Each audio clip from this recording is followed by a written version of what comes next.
The Diamond of Cali. A short story written by O. Henry and read for you in both Indonesian and English. Please enjoy. The original news item concerning the diamond of the goddess Kali was handed in to the city editor. Laporan berita asli tentang berlian milik Dewi Kali diserahkan kepada editor rubrik kota. He smiled and held it for a moment above the wastebasket. Then he laid it back on his desk and said, "Try the Sunday people, they might work something out of it." Ia tersenyum dan menahan kertas itu sejenak di atas keranjang sampah. Lalu ia meletakkannya kembali di mejanya dan berkata, "Coba tawarkan ke tim edisi minggu. Mungkin mereka bisa menghasilkan sesuatu darinya." The Sunday editor glanced the item over and said, Afterward he sent for a reporter and expanded his comment. Editor edisi minggu melirik naskah itu dan bergumam, Lalu ia memanggil seorang reporter dan menjabarkan tanggapannya. "You might see General Ludlow," he said, "and make a story out of this if you can. Diamond stories are a drug, but this one is big enough to be found by a scrubwoman wrapped up in a piece of newspaper and tucked under the corner of the hall linoleum." "Kau bisa temui Jenderal Ludlow," katanya, "dan coba susun cerita soal ini kalau memungkinkan. Kisah berlian sudah sering muncul, tapi yang ini cukup besar untuk ditemukan petugas kebersihan yang membungkusnya dengan kertas koran lalu menyelipkannya di sudut lantai. Find out first if the general has a daughter who intends to go on the stage. If not, you can go ahead with the story." Selidiki dulu apakah sang jenderal punya putri yang berencana naik panggung. Jika tidak, kau bisa lanjut menulis beritanya. On the following day the reporter turned in his story. The Sunday editor let his eye sprint along its lines. He said again. This time the copy went into the wastebasket with scarcely a flutter. Keesokan harinya, sang reporter menyerahkan naskah laporannya. Editor minggu menelusuri kalimat-kalimatnya sambil berseru. Lagi. Kali ini tulisan itu langsung masuk ke keranjang sampah hampir tanpa ragu. The reporter stiffened a little around the lips, but he was whistling softly and contentedly between his teeth when I went over to talk with him about it an hour later.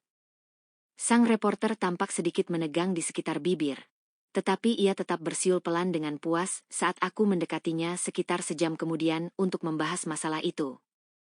"I don't blame the old man," said he magnanimously, "for cutting it out. It did sound like funny business, but it happened exactly as I wrote it." "Aku tidak menyalahkan si bos," katanya, dengan lapang dada, karena menghapusnya. Memang terdengar agak aneh, tapi persis begitulah kejadiannya. "Say, why don't you fish that story out of the W.B. and use it? Seems to me it's as good as the Tomirot you write."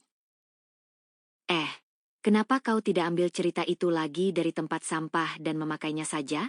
Menurutku sama bagusnya dengan ocehan yang biasa kau tulis. I accepted the tip, and if you read further you will learn the facts about the diamond of the goddess Kali as vouched for by one of the most reliable reporters on the staff. Aku menerima sarannya, dan kalau kau terus membaca, kau akan mengetahui fakta-fakta tentang berlian milik Dewi Kali sebagaimana dijamin oleh salah satu reporter paling andal di tim. Jen Marcellus B. Ludlow lives in one of those decaying but venerated old red brick mansions in the west part of the city. Jenderal Marcellus B. Ludlow tinggal di salah satu rumah tua bata merah yang keropos, namun dihormati, di bagian barat kota. The general is a member of an old New York family that does not advertise. He is a globetrotter by birth, a gentleman by predilection, a millionaire by the mercy of heaven, and a connoisseur of precious stones by occupation. Sang jenderal adalah anggota keluarga lama New York yang tidak suka menonjolkan diri. Sejak lahir ia sudah jadi petualang dunia. Seorang pria terhormat karena pilihan, kaya raya berkat berkah ilahi, dan penikmat batu mulia sebagai profesi. The reporter was admitted promptly when he made himself known at the general's residence one evening. In the magnificent library he was greeted by the distinguished traveler and connoisseur, a tall, erect gentleman with a nearly white mustache. Sang reporter diizinkan masuk segera ketika ia memperkenalkan diri di kediaman sang jenderal pada suatu malam. Di perpustakaan yang megah itu, ia disambut oleh sang musafir dan pakar batu mulia yang rupawan penampilannya, seorang pria jangkung dengan kumis nyaris memutih. His weather-beaten countenance lit up with a charming smile of interest when the reporter made known his errand. Wajahnya yang terbakar matahari berseri dengan senyum menarik penuh minat ketika sang reporter menjelaskan tujuannya datang. "Ah, you have heard of my latest find. I shall be glad to show you what I conceive to be one of the most valuable blue diamonds in existence." Ah, Anda sudah mendengar tentang temuan terbaruku. Saya akan dengan senang hati memperlihatkan kepada Anda apa yang saya yakini sebagai salah satu berlian biru paling berharga yang ada. The general opened a small safe in a corner of the library and brought forth a plush-covered box. Opening this, he exposed to the reporter's bewildered gaze a huge and brilliant diamond, nearly as large as a hailstone. Sang jenderal membuka brankas kecil di sudut perpustakaannya dan mengeluarkan sebuah kotak berlapis beludru. Begitu membukanya, ia menampilkan kepada mata reporter yang terkesima sebuah berlian besar dan berkilau, hampir seukuran batu es. "This stone," said the general, "is something more than a mere jewel. It once formed the central eye of the three-eyed goddess Kali, who is worshipped by one of the fiercest and most fanatical tribes of India." Batu ini, kata sang jenderal, lebih dari sekadar perhiasan biasa. Pernah menjadi mata tengah Dewi Kali yang bermata tiga, yang disembah oleh salah satu suku paling ganas dan fanatik di India. "If you will arrange yourself comfortably, I will give you a brief history of it for your paper." Silakan duduk dengan nyaman. Saya akan berikan sejarah singkatnya untuk koran Anda. General Ludlow brought a decanter of whiskey and glasses from a cabinet, and set a comfortable armchair for the lucky scribe. Jenderal Ludlow membawa satu botol whisky dan gelas dari lemari, lalu menyediakan kursi berlengan yang nyaman bagi sang reporter beruntung. "The Fansigars, or thugs, of India," began the general, "are the most dangerous and dreaded of the tribes of North India. They are extremists in religion, and worship the horrid goddess Kali in the form of images." Fansigar, atau Thug, di India, sang jenderal memulai, merupakan suku paling berbahaya dan ditakuti di India Utara. Mereka ekstrim dalam hal keagamaan, dan menyembah Dewi Kali yang menyeramkan dalam wujud arca. "Their rites are interesting and bloody. The robbing and murdering of travelers are taught as a worthy and obligatory deed by their strange religious code." Ritual mereka menarik dan berdarah. Merampok dan membunuh para pelancong diajarkan sebagai perbuatan mulia dan wajib menurut ajaran agama mereka yang aneh. "Their worship of the three-eyed goddess Kali is conducted so secretly that no traveler has ever heretofore had the honor of witnessing the ceremonies. That distinction was reserved for myself." Pemujaan mereka pada Dewi Kali bermata tiga dilakukan begitu rahasia, sehingga tak ada pelancong yang pernah mendapat kehormatan untuk menyaksikannya. Keistimewaan itu rupanya jatuh kepadaku. "While at Sakarampa, I used to explore the jungle in every direction in the hope of learning something new about these mysterious Fansigars." Saat berada di Sakaranpur, saya sering menjelajah hutan ke berbagai penjuru, dengan harapan mempelajari hal baru tentang Fansigar yang misterius ini. "One evening at twilight I was making my way through a teakwood forest, when I came upon a deep circular depression in an open space, in the center of which was a rude stone temple." Pada suatu senja, ketika saya melewati hutan jati, saya tiba di sebuah cekungan melingkar di tengah tanah lapang, dan di pusatnya terdapat semacam candi batu sederhana. I was sure that this was one of the temples of the thugs, so I concealed myself in the undergrowth to watch. Saya yakin ini salah satu kuil milik para Thug, jadi saya bersembunyi di semak-semak untuk mengawasi. When the moon rose, the depression in the clearing was suddenly filled with shadowy, swiftly gliding forms. Then a door opened in the temple, exposing a brightly illuminated image of the goddess Kali. Saat bulan mulai tampak, cekungan itu tiba-tiba dipenuhi sosok-sosok samar yang bergerak cepat. Kemudian pintu candi terbuka, menampakkan patung Dewi Kali yang diterangi terang benderang. But what interested me most was the central eye of the huge wooden idol. I could see by its flashing brilliancy that it was an immense diamond of the purest water. Tapi yang paling menarik perhatian saya adalah mata tengah patung kayu raksasa itu. Dilihat dari pancaran sinarnya, jelas bahwa itu adalah berlian besar dengan kejernihan sangat tinggi. After the rites were concluded, the thugs slipped away into the forest as silently as they had come. The priest stood for a few minutes in the door of the temple enjoying the cool of the night. Setelah ritual selesai, para Thuk menghilang kembali ke hutan sehening kedatangan mereka. Sang pendeta berdiri beberapa menit di pintu candi, menikmati hawa sejuk malam. Suddenly a dark, lithe shadow slipped down into the hollow, leaped upon the priest, and struck him down with a glittering knife. Then the murderer sprang at the image of the goddess like a cat and pried out the glowing central eye of Kali. Tiba-tiba, sosok ramping berkulit gelap melompat turun ke cekungan, menerjang si pendeta, dan menjatuhkannya dengan pisau berkilau. Lalu pembunuh itu meloncat ke patung Dewi Bak Kucing, mencungkil mata tengah Kali yang berkilauan. Straight toward me he ran with his royal prize. When he was close I rose to my feet and struck him with all my force between the eyes. He rolled over senseless and the magnificent jewel fell from his hand. Ia langsung berlari kail araku sambil membawa harta berharga itu. Saat ia sudah sangat dekat, aku bangkit dan memukul wajahnya sekuat tenaga. Ia terjatuh tak sadarkan diri dan permata agung itu terlepas dari tangannya. That is the splendid blue diamond you have just seen, a stone worthy of a monarch's crown. Itulah berlian biru memukau yang baru saja Anda lihat, sebuah batu yang pantas menghiasi mahkota raja. That's a corking story, said the reporter. That decanter is exactly like the one that John W. Gates always sets out during an interview. Itu cerita gahar, kata reporter. Botol whisky itu sama persis seperti milik John W. Gates yang selalu dikeluarkan kalau ada wawancara. Pardon me, said General Ludlow, for forgetting hospitality in the excitement of my narrative. Help yourself. Maafkan saya, sahut Jenderal Ludlow. Saya sampai lupa menjamu Anda karena larut dalam cerita. Silakan ambil sendiri. Here's looking at you, said the reporter. Untuk kesehatan Anda, kata reporter itu sambil menenggak. What I am afraid of now, said the general, lowering his voice, is that I may be robbed of the diamond. The jewel that formed an eye of their goddess is their most sacred symbol.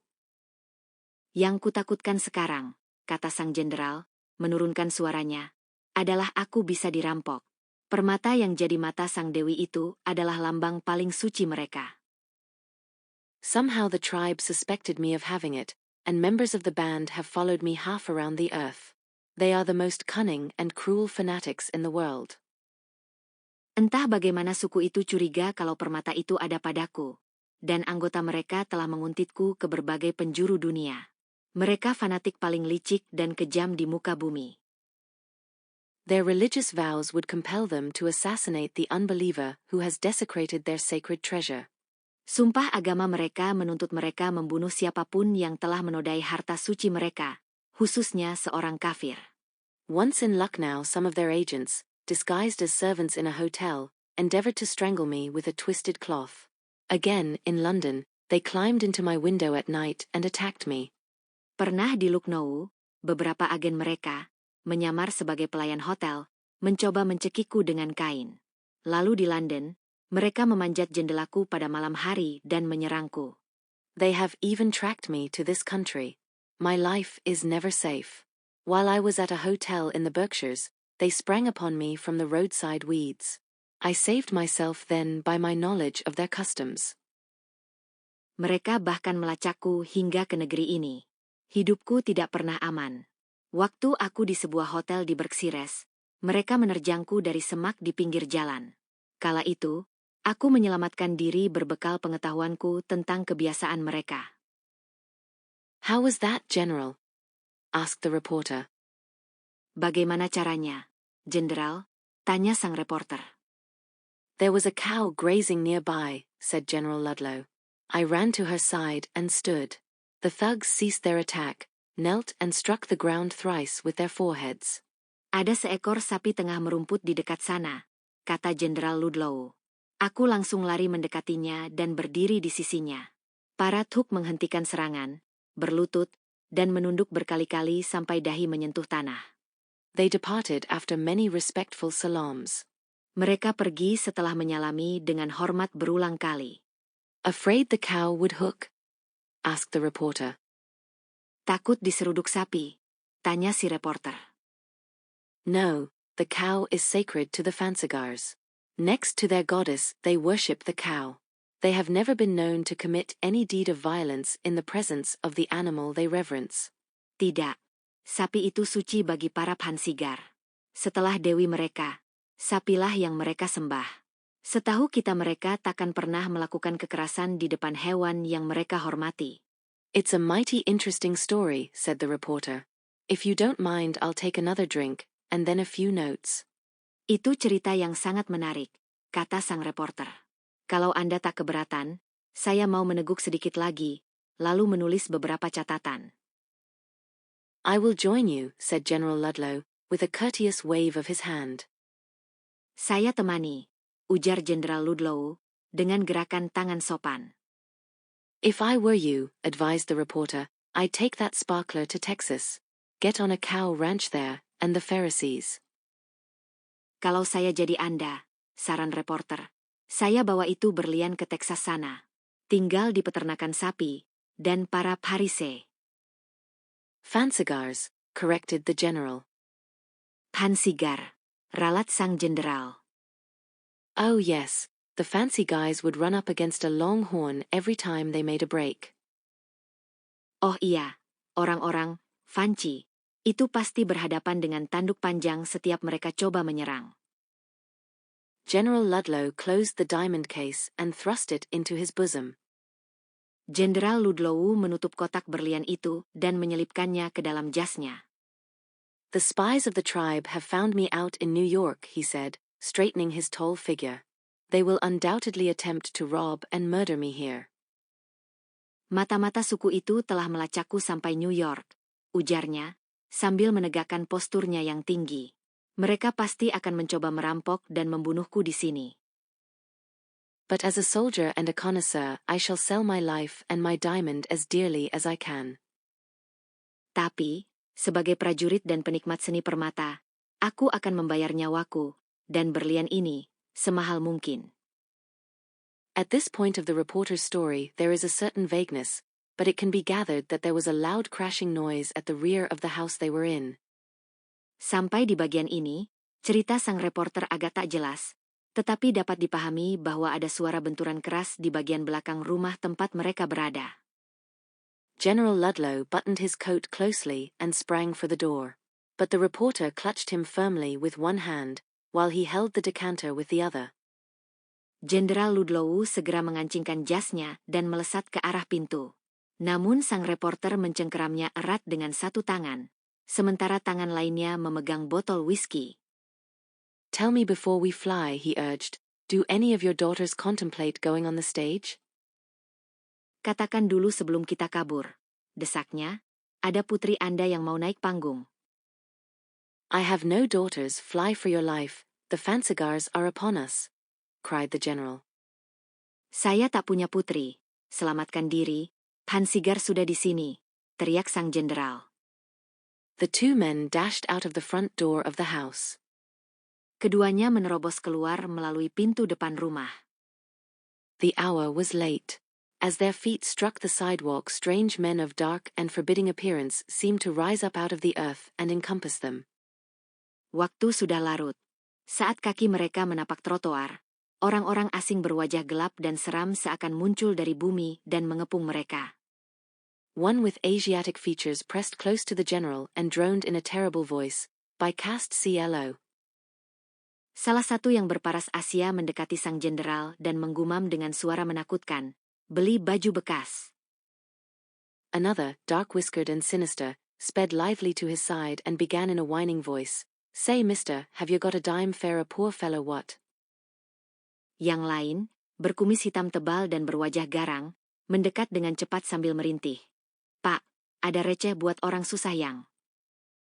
They hurried on, but only into the arms of a black-eyed, dusky-browed being, who held out his hat under their noses, while a Confederate of Oriental hue turned the handle of a street organ nearby.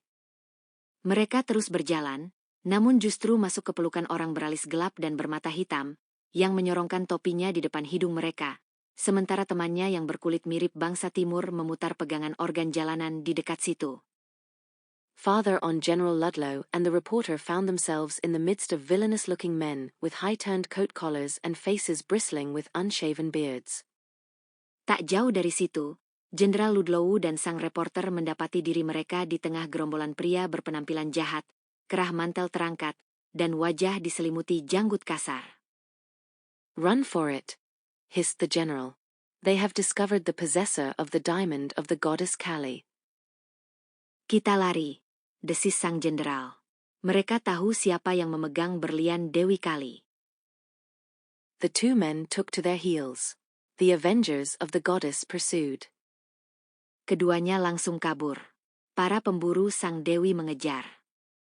"Oh lordy," groaned the reporter, "there isn't a cow this side of the city. We're lost." Ya ampun, keluh reporter itu. Di sisi kota ini tidak ada sapi. Kita habis sudah. When near the corner, they both fell over an iron object that rose from the sidewalk close to the gutter. Clinging to it desperately, they awaited their fate. Sesampainya di dekat tikungan, mereka tersandung benda besi yang menonjol dari trotoar di samping selokan. Mereka berpegangan erat di sana, menunggu nasib. "If I only had a cow," moaned the reporter, "or another nip from that decanter, General." Seandainya ada sapi di sini, keluh sang reporter, atau seteguk lagi whisky itu, Jenderal. As soon as the pursuers observed where their victims had found refuge, they suddenly fell back and retreated to a considerable distance. Begitu para pengejar melihat tempat perlindungan mangsanya, mereka langsung mundur menjauh agak jauh. "They are waiting for reinforcements in order to attack us," said General Ludlow. Mereka menunggu bala bantuan untuk menyerang kita, kata Jenderal Ludlow. But the reporter emitted a ringing laugh and hurled his hat triumphantly into the air. Namun si reporter tertawa terbahak, lalu melemparkan topinya ke udara dengan kemenangan. "Guess again," he shouted, and leaned heavily upon the iron object. "Your old fancy guys or thugs, whatever you call 'em, are up to date. Dear General, this is a pump we've stranded upon, same as a cow in the city, see?" "Coba tebak lagi," teriaknya. Lalu ia bersandar kuat-kuat pada benda besi itu. "Orang-orang, Fanci, atau tuk milikmu itu kekinian sekali, Jenderal. Ini pompa air kita pakai berlindung. Di kota ini sama aja kayak sapi, paham?" "That's why the infuriated smoked guys don't attack us, see? Sacred and Mal, the pump in the city, my dear General." Itu sebabnya para berandalan itu gak menyerang kita, ngerti? Pompa air ini bagaikan hewan suci di kota, Jenderal tersayang. But further down in the shadows of the street, the marauders were holding a parley. Namun sedikit jauh di kegelapan jalan, para perusuh itu sedang berunding. "Come on, Reddy," said one. "Let's go frisk the old un. He's been showing a sparkler all around for weeks." "Ayo, Reddy," kata salah satu. "Kita periksa orang tua itu. Dia udah pamer berlian kemana-mana." "Not on your silhouette," decided Reddy. "You see 'em rallying round the pump? They're friends of Bill's. Bill won't stand for nothing of this kind now." "Jangan harap," jawab Reddy. "Lihat tuh, mereka pada ngumpul di pompa air. Mereka temannya Bill. Bill nggak bakal toleransi hal kayak gini di wilayahnya sekarang." This exhausts the facts concerning the Kali diamond, but it is deemed not inconsequent to close with the following brief item that appeared later in a morning paper. Sampai di sini semua fakta tentang berlian milik Kali. Namun rasanya tidak berlebihan untuk menutup cerita dengan pengumuman singkat yang muncul di surat kabar pagi beberapa waktu setelahnya. It is rumored that a niece of Jen Marcellus B. Ludlow of New York City will appear on the stage next season. Her diamonds are said to be extremely valuable and of much historic interest. Dikabarkan bahwa keponakan Jenderal Marcellus B. Ludlow dari New York akan tampil di panggung pada musim mendatang. Konon berlian miliknya sangat bernilai dan memiliki ketertarikan historis yang besar. The end. Thank you for listening, and please subscribe for more bilingual stories. Check our playlist section to find optimal listening material for your language learning. We wish you a wonderful day.